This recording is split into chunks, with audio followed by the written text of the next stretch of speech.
A graça e a paz do Senhor Jesus, que bom mais uma vez estarmos aqui para louvar e engrandecer o nome de Deus e trocar um pouco mais de experiência e dar continuidade à nossa escola bíblica, que estamos com o tema, o livro de Apocalipse. Amém? Vamos orar ao Senhor, agradecendo por mais esse momento.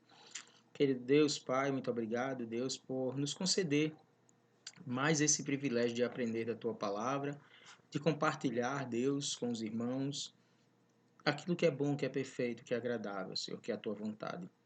Pai, como sempre te pedimos, abre nossa mente, abre, Pai, todo o nosso entendimento, para que possamos entender tudo aquilo que tens falado ao nosso coração. É o que nós te oramos e já te pedimos, Pai, no nome do Senhor Jesus. Amém. Glória a Deus. Então, vamos começar a nossa aula. Vamos aproveitar e vamos ler um pouco do capítulo 1 de Apocalipse, tá certo? Tenham todos uma boa aula.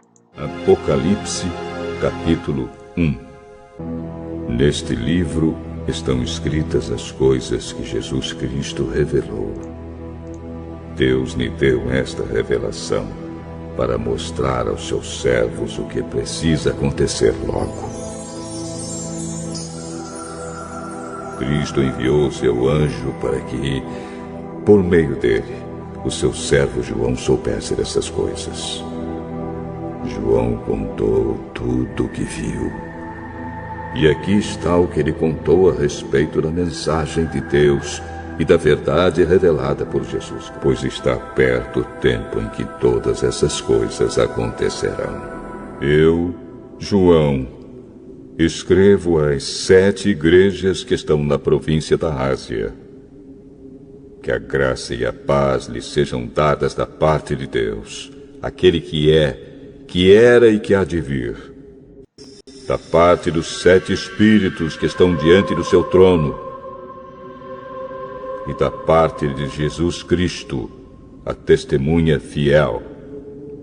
Ele é o primeiro filho que foi ressuscitado e que governa os reis do mundo inteiro. Ele nos ama e pela sua morte na cruz nos livrou dos nossos pecados e fez de nós um reino de sacerdotes a fim de servirmos ao seu Deus e Pai. A Jesus Cristo sejam dados a glória e o poder para todo sempre. Amém.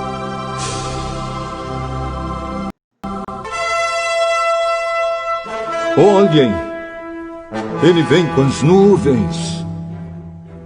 Todos o verão, até mesmo os que o atravessaram com a lança.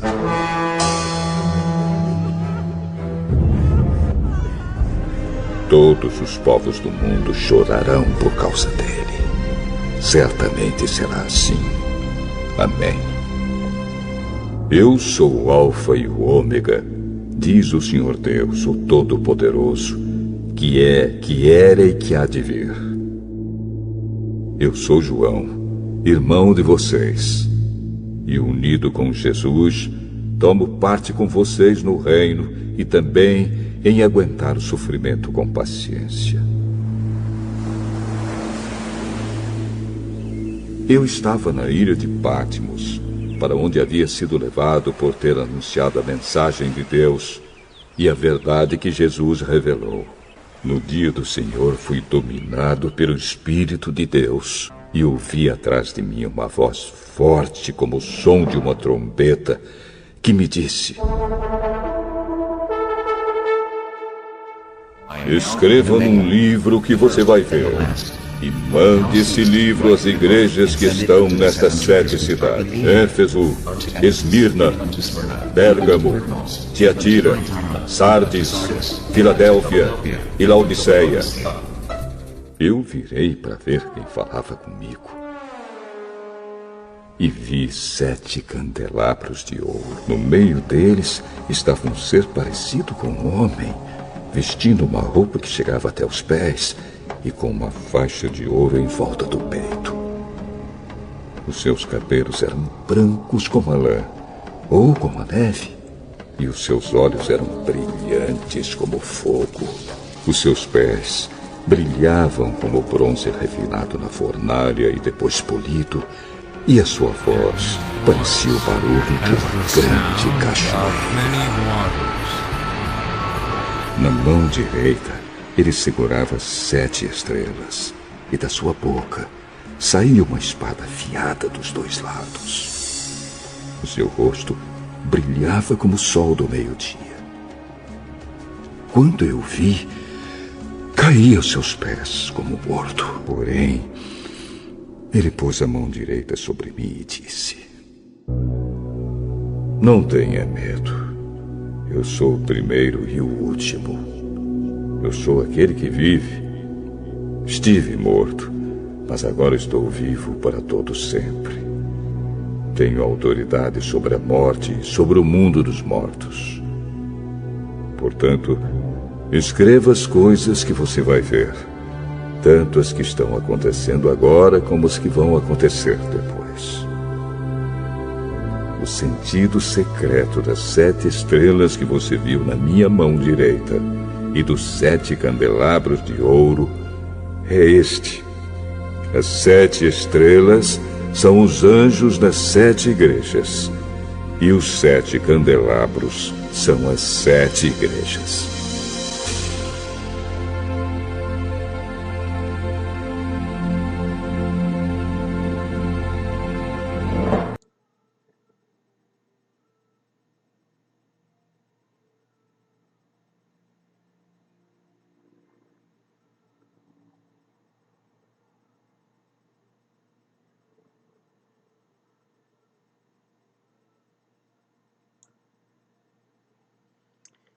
Amém, glória a Deus. Acabamos de fazer a leitura do capítulo 1 do livro de Apocalipse, né? E hoje nós vamos estar falando exatamente sobre questões relativas a Jesus. Começamos então o nosso módulo falando sobre a pessoa de Jesus Cristo no livro de Apocalipse. E nós vimos aí no capítulo 1 que esse capítulo ele faz algumas menções, né, à pessoa de Jesus Cristo, e a gente vê que tem aí algumas expressões relacionadas a Jesus Cristo. É exatamente sobre o que nós vamos estudar, tá certo? Então, como Jesus ele aparece em Apocalipse, né? Essa é a primeira pergunta que nós devemos fazer a respeito de Jesus. Como é que Jesus se mostra? Como é que Jesus aparece no livro de Apocalipse? E a primeira pessoa mencionada em Apocalipse é exatamente o próprio Jesus Cristo, né? Lá em Apocalipse capítulo 1, no versículo 1, a parte A,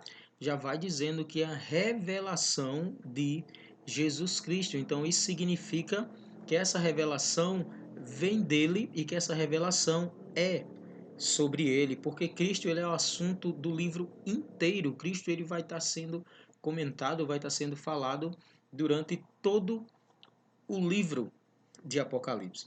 E esse livro ele é bem interessante porque lá no versículo de número 3, ele vai dizer bem-aventurado. Isso significa, amados, bem-aventurado significa espiritualmente feliz. E de acordo com a expressão de Deus, ler, reter essas informações contidas aqui no livro de Apocalipse é a primeira das 7 bem-aventuranças citadas aqui no livro. É a primeira bem-aventurado. Eu consegui encontrar aqui 7 vezes em que essa palavra bem-aventurado ela aparece, e a primeira vez que ela aparece é exatamente dizendo que bem-aventurado é quem lê, quem reter, quem guarda, quem ouve essa palavra, quem ouve essas informações. Então não é apenas ler, não é apenas ouvir essa mensagem, mas essa mensagem ela tem que ser lida, ela tem que ser ouvida, mas ela tem que ser guardada também no nosso coração. Então, logo em seguida, quando ele diz que bem-aventurado é quem lê, quem guarda essas palavras, o escritor do livro ele vai logo no versículo 4, bem em seguida, dizendo que João, então, ele designa Apocalipse as 7 igrejas da Ásia. Hoje, alguns historiadores dizem que as 7 igrejas da Ásia, hoje, atualmente, ela ficaria ali na área que corresponde ao sudoeste da Turquia, né? Se a gente fosse colocar nos dias de hoje, qual seria a área que estavam essas igrejas na qual o apóstolo João ele escreve? Seria então aí na área sudoeste da Turquia nos dias de hoje. Mas qual é então a participação de Jesus nas 7 igrejas citadas aqui em Apocalipse, né? Tendo em vista que João ele deixa bem claro que essa carta está sendo designada para essas 7 igrejas. Então a primeira coisa que nós podemos entender aqui é que Jesus Cristo ele é o cabeça da igreja. E não existe uma igreja verdadeira se não tiver Jesus como líder. A igreja verdadeira ela tem que ter Jesus como centro, tem que ter Jesus como o líder. Todas as igrejas que aparecem em Apocalipse, Jesus ele diz assim, ó, conheço as tuas obras, ou seja, Jesus Cristo ali ele conhecia cada igreja daquela. Cada igreja que a carta de Apocalipse estava sendo escrita, ele sabia o que estava passando com cada uma delas. Então, o Senhor, ele tem uma participação fundamental nas 7 igrejas da Ásia, que representam todas as igrejas cristãs em todos os períodos da história. Aquelas 7 igrejas que ali estavam, elas representam todas as igrejas, inclusive as igrejas nos dias de hoje. Por quê? Todas as igrejas passam por problemas, na verdade. Assim também acontecia na época em que o apóstolo escreveu essas cartas. E algo interessante é que ele vai dizer assim, ó, aquele que é, que era e que há de vir. Isso aqui vai designar Deus, que Deus não existe só agora, mas que ele sempre existiu e que ele sempre existirá. Então ele já vai dizendo que conhece as obras, ele vai falando, quando ele vai falar para as igrejas, ele diz que conhece as suas obras, e quando ele vai se referir às 7 igrejas, ele vai dizer que era aquele que era, que é, aquele que há de vir. Então sabemos que Deus estava presente e sempre está presente nas igrejas, em todos os períodos da história, né? E aqui então nós vemos uma das perguntas que tem logo lá no versículo 5, onde diz que Jesus ele é a fiel testemunha. Então, por que Jesus ele é tido, ele é chamado como a fiel testemunha? Porque ele foi fiel à missão que ele recebeu de Deus, sem nunca se esquivar do futuro que estava reservado para ele. Ele sabia qual o futuro que tinha para ele, que era morrer na cruz por nós, pecadores. Mas ele foi fiel a essa missão. Ele nunca se desviou dessa missão. Ele nunca tentou fugir dessa missão. E Cristo, ele foi fiel a cada lei de Deus, a cada promessa que fez. E ao cumprir toda a vontade do Pai, Cristo foi fiel. Lá em Apocalipse capítulo 2, versículo 10, diz assim, ó, ser fiel até a morte. Então, essa recomendação ela é de que nós devemos seguir o exemplo de Jesus, pois ele foi fiel até a morte. Então, por isso que a Escritura ela diz Jesus, ele, aquele que é a fiel testemunha, porque Cristo ele foi fiel na missão na qual foi designado. E eu espero que eu e que você também sejamos fiéis àquilo que Deus tem confiado a cada um de nós, sabe? Deus ele confiou uma missão para você. Deus ele confiou algo nas tuas mãos, assim como ele confiou a mim também, eu creio. E nós temos que ser fiéis a essa missão na qual Deus tem confiado a cada um de nós. E como eu falei em Apocalipse 2:10, diz: tens que ser fiel até a morte. Ou seja, nós temos que pregar. A nossa missão hoje é pregar o Evangelho. Nós não devemos nos esquivar dessa missão. Nós temos uma missão importantíssima a ser cumprida. E assim como Cristo, nós temos que ser fiéis àquilo que Deus tem falado ao nosso coração. E há uma expressão também no versículo 5 que diz que Jesus, ele foi o primogênito dos mortos. Aqui, amados, quando ele diz que ele foi o primogênito dos mortos, Jesus morreu, Jesus ressuscitou, ou seja, ele garantiu a ressurreição futura do cristão por meio da sua própria ressurreição. Quando Jesus ele ressuscita, ele está garantindo que eu e que você e que todos aqueles que já partiram, né? Um dia nós iremos ressuscitar também. Aqueles que partiram, um dia também irão ressuscitar, e ele garante que nós também iremos ressuscitar. Isso é, se nós não chegarmos a ver, né, a volta de Cristo e ganharmos um corpo glorioso. Né? E como observou bem aí o apóstolo Paulo, lá em 1 Coríntios, capítulo 15, versículo de número 20, diz assim, ó, Cristo ressuscitou dentre os mortos e foi feito as primícias dos que dormem. Em outras palavras aqui, ele está dizendo que ele foi a oferta perfeita de Deus, que ele foi o primeiro humano a ser ressuscitado com o corpo glorificado, que herdará a eternidade. E os salvos, ou seja, aqueles que forem ressuscitados por Deus, eles também terão um corpo semelhante a esse corpo glorioso de Jesus. Então, Cristo ele foi o primogênito dos mortos porque ele morreu, mas ele ressuscitou. Aí talvez você se pergunte assim, Flávio, mas há relatos na Bíblia de que outras pessoas ressuscitaram. Existem relatos que falam sobre isso. E é verdade, você está correto. Realmente tem relatos na Bíblia de pessoas que ressuscitaram, como por exemplo Lázaro. Né? A Bíblia deixa bem claro, Lázaro ressuscitou, né? Cristo foi lá e ressuscitou Lázaro. Tem também a filha de Jairo também foi ressuscitada. O filho da viúva que morava lá em Naim também foi ressuscitado também. Só que a ressurreição de Cristo ela foi completamente diferente, totalmente diferente. Porque aqueles que ressuscitaram, como esses exemplos que eu acabei de citar, eles ressuscitaram com o mesmo corpo corruptível, ou seja, todos eles, Lázaro, a filha de Jairo, o filho da viúva lá de Naim, todos eles tornaram a morrer. Mas Cristo ele ressuscitou com um corpo glorioso. Cristo ele ressuscitou com um corpo imortal e nunca mais morreu e nunca mais morrerá. Por isso que ele foi o primogênito dos mortos. Não é porque simplesmente ele ressuscitou, mas porque ele ressuscitou com o corpo glorificado para nunca mais morrer.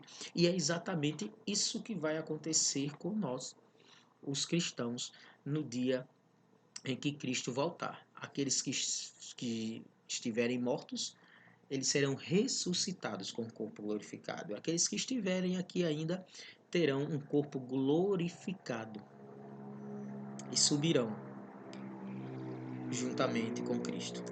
Tá bom? Porque Jesus, então, ele também é chamado de o príncipe dos reis da terra. Queridos, isso é muito simples. Ele é chamado de o príncipe dos reis da terra porque ele é o rei todo-poderoso, o qual está acima de todos os monarcas. Ele está acima de toda e qualquer autoridade. Jesus ele recebeu a autoridade do Pai para governar e ele voltará para reinar sobre toda a terra. A palavra diz que toda língua confessará, todo joelho se dobrará. Então ele recebeu toda a autoridade do Pai para governar. E ele é o Rei Todo-Poderoso. Ele está acima de todas as coisas. Então, por isso que Jesus ele é chamado de o príncipe dos reis da terra, porque ele tem toda a autoridade sobre tudo e sobre todos que exista aqui na terra. E essa expressão que nós lemos lá aí, o Filho do Homem, o capítulo 1, quando a gente chega dos versos 12 até os versos de número 18, Jesus ele começa a ser descrito minuciosamente, em especial no tocante à sua posição, no tocante à posição de Jesus Cristo.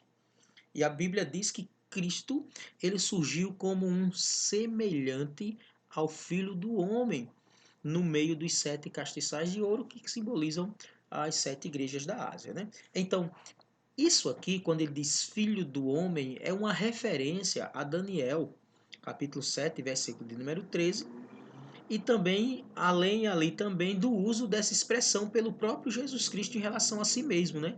Lá em Mateus capítulo 20, versículo 8, ele também utiliza essa expressão para falar de si mesmo. Então, aí nós já conseguimos então notar que o sujeito que está descrito dos versos 2 até o versículo 18 é o próprio Jesus Cristo. E ele vai então mostrar com essa expressão que Jesus ele tem uma natureza completamente humana e que ele tem uma natureza completamente divina. Não é à toa que ele tem essa expressão, o Filho do Homem. O próprio Jesus Cristo ele usou essa expressão para com ele. E essa expressão ela vai aparecer várias vezes em Apocalipse. E essa expressão ela está se referindo à questão da natureza humana de Jesus.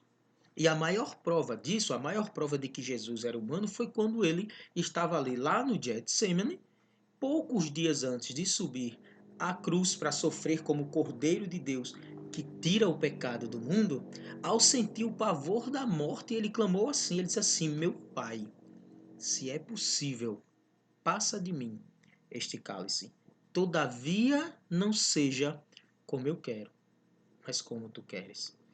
Então, aqui Jesus, como homem, como ser humano, ele passou ali pelo pavor, ele passou ali pelo medo, sabendo que ele iria morrer na cruz, só que ele deixa bem claro que seja feita a vontade do Pai e não a dele. Então, Jesus, embora ele fosse 100% divino, ele também era 100% homem. E essa expressão ela também foi aplicada aos profetas, como por exemplo a Daniel, como por exemplo a Ezequiel. Também nesses livros você encontra essa expressão. Aqui ao lado tem as referências na qual você pode depois estar conferindo e depois fazer a leitura para que você possa fazer uma alusão a isso, tá ok? Mas quando ele diz Filho do homem, ele está querendo aqui deixar bem claro a natureza humana de Cristo. Porque nós sabemos, Cristo, ele é um ser divino, mas ele também veio como um homem para sofrer as nossas dores, para sentir o que nós sentimos e mostrar para nós que é possível sim vencer o pecado, que é possível sim vencer o mundo, né? Tende paciência, pois eu venci o mundo, é o que o Senhor nos fala. E ele também fala sobre uma veste comprida e sobre um cinto de ouro. Então isso aqui vai indicar para nós que o Cristo glorificado, que é como o apóstolo Paulo, o apóstolo João, perdão, ele vai ver a imagem ali, a pessoa de Cristo. Então isso vai indicar que Cristo ele está vestido como um sumo sacerdote e que Cristo ele é o sumo sacerdote que intercede ao Pai por nós. Lá no Antigo Testamento haviam três classes de pessoas que recebiam unção de Deus. Eram os reis, os profetas e os sacerdotes. O rei, ele recebia a unção para reinar.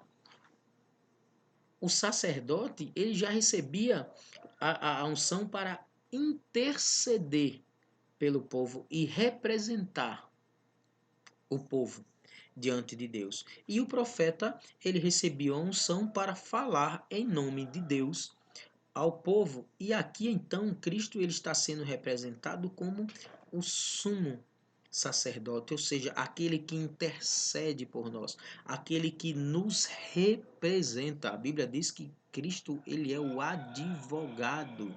Tem até um louvor que diz, né? Advogado fiel. O que é que um advogado faz? Ele representa determinada pessoa. Então, Cristo aqui ele vem como sumo sacerdote porque ele está intercedendo por nós e ele está representando a mim e a você. Então, essa veste comprida aí é para mostrar que ele é o sumo sacerdote.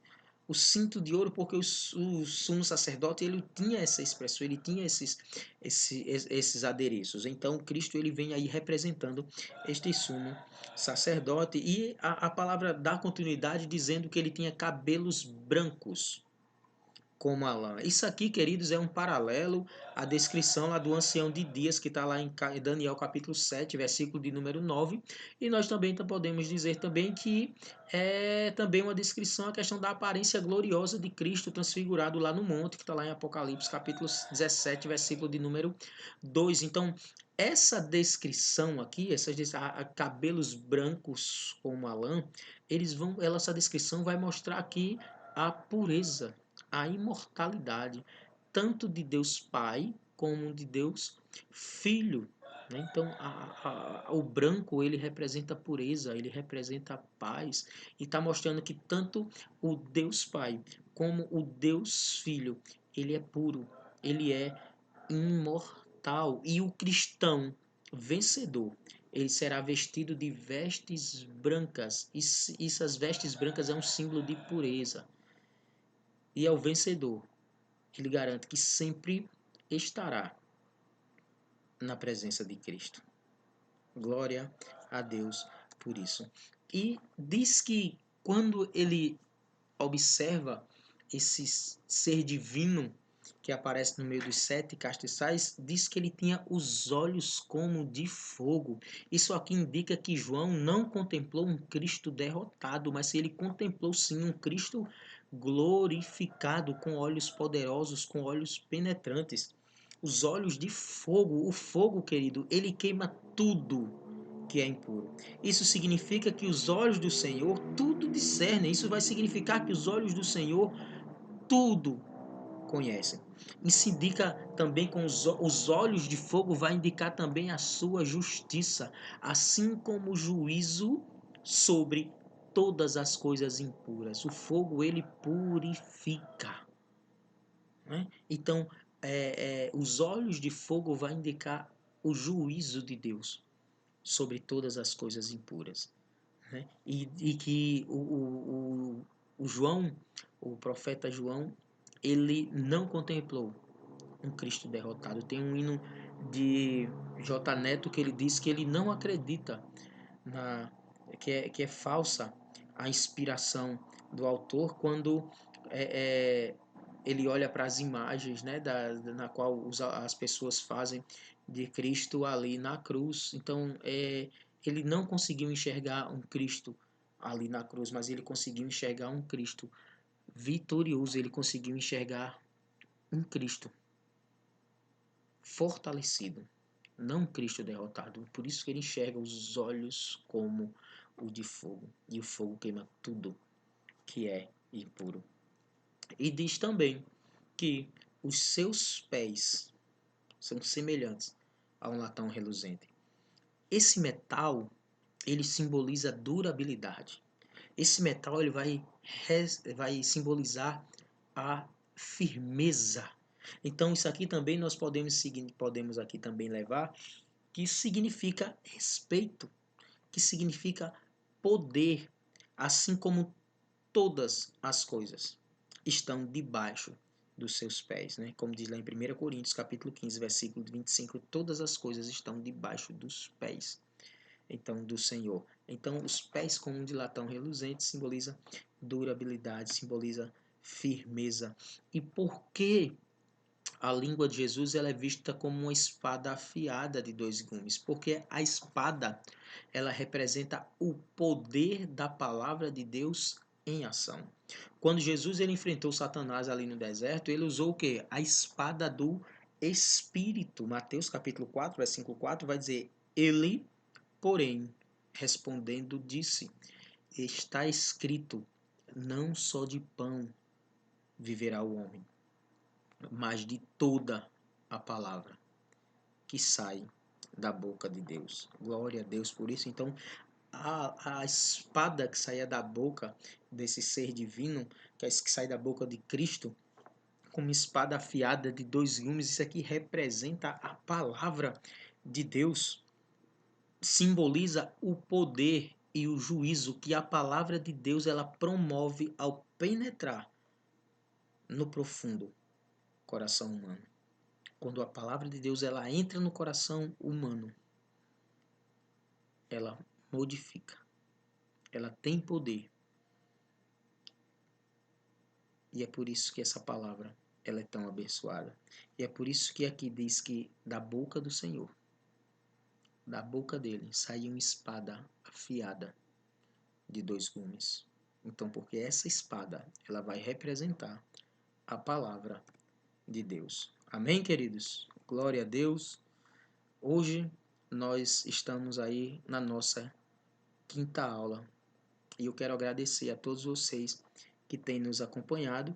E já quero deixar aqui o convite que na próxima aula nós estaremos falando um pouco mais também sobre a pessoa de Cristo, sobre esses símbolos que aparecem, o que é que significa cada símbolo desse. Vamos falar um pouco sobre as 7 estrelas, vamos falar também sobre a questão de porque as chaves da morte e do inferno estão nas mãos de Jesus, quem é o leão da tribo de Judá, a raiz de Davi. Nós vamos falar um pouco sobre tudo isso na nossa próxima aula, tá certo? Então eu quero aqui lembrar a você, tá bom? Eu já quero então fazer esse convite para que na próxima quinta-feira nós estejamos aqui reunidos para glorificar o nome desse Deus maravilhoso. Amém? Vamos orar agradecendo a Deus.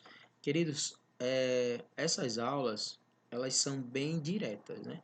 A gente não vai fazer um arrodeio para poder chegar em uma determinada explicação. A gente vai ver o texto e nós vamos ser bem diretos. Já vamos falar diretamente do que significa esse texto, tá bom, pessoal? Então, quero agradecer a todos. Quero continuar contando com você para que essas aulas, para que esse momento ele dê certo. Muito obrigado a todos, que Deus os abençoe. Vamos orar agora? Querido Deus e Pai, obrigado por mais esse momento, obrigado Deus por fazer de nós, Senhor, pessoas que glorificam a Ti. Obrigado, Senhor, por confiar em nós, Senhor, a missão de pregar o Evangelho. A Senhor Deus, como Tu confiastes a Cristo, Senhor, a missão, e Ele jamais se desviou daquilo que é, daquilo que estava destinado a Ele, Pai, que nós também, Senhor, possamos cumprir a nossa missão, que nós possamos, ó Deus, cumprir aquilo que Tu tens confiado nas nossas mãos. Te oramos no nome de Jesus. Amém. Glória a Deus, que o Senhor nos abençoe e até a nossa próxima aula.